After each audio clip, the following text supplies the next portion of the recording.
सुबह उठ के ऐसे किया, फिर अंत समय में नलियां डाल दें। बेटा आके मम्मी मम्मी की करे मम्मी ठीक है। शरीर के हिफाजत को अच्छे से करें तो अंदर के भगवान अच्छे से आपका पूरा यूं प्रज्ञा के साथ आशीर्वाद देंगे। क्योंकि मन किधर है? शरीर के अंदर ही है। आत्मा किधर है? शरीर के अंदर ही है। अगर घर के अंदर आपको शुद्ध रहना हो तो घर को शुद्ध रखना जरूरी है।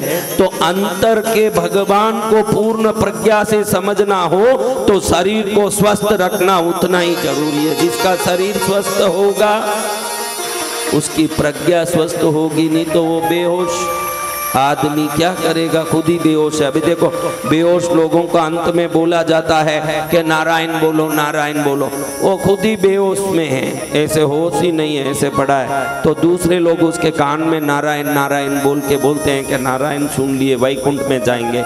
ऐसे बेहोश आदमी जो सुन ही नहीं सकता, उसके कान में फूंक मारने से कोई गति सुधरेगी?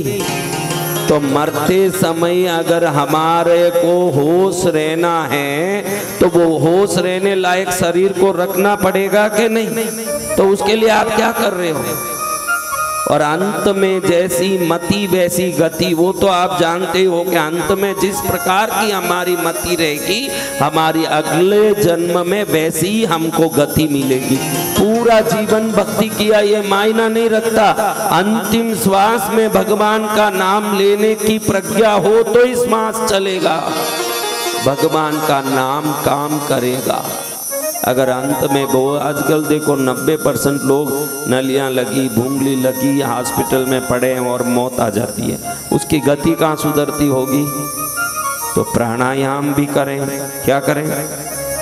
प्राणायाम भी करें, ध्यान भी करें। प्राणायाम बराबर करते रहोगे, दरिद्रता के तरंग समाप्त हो जाएंगे, पाप के तरंग समाप्त हो जाएंगे, दुर्गुणों के तरंग समाप्त हो जाएंगे। जो प्राणायाम मैं रोज कहता हूं कि प्राणायाम मत छोड़ो, कुछ भी छोड़ो, प्राणायाम रोटी छोड़ दो एक टाइम का चलेगा, लेकिन कभी एक दिन भी प्राणायाम नहीं छोड़ना। प्राणायाम सुबह उठते ही सब लोग करो, यहाँ आधा घंटा तो करो।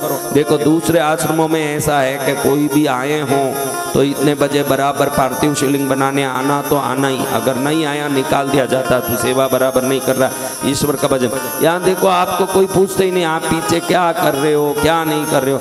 आधा घंटा तो भी खुद के लिए कुछ करना के नहीं।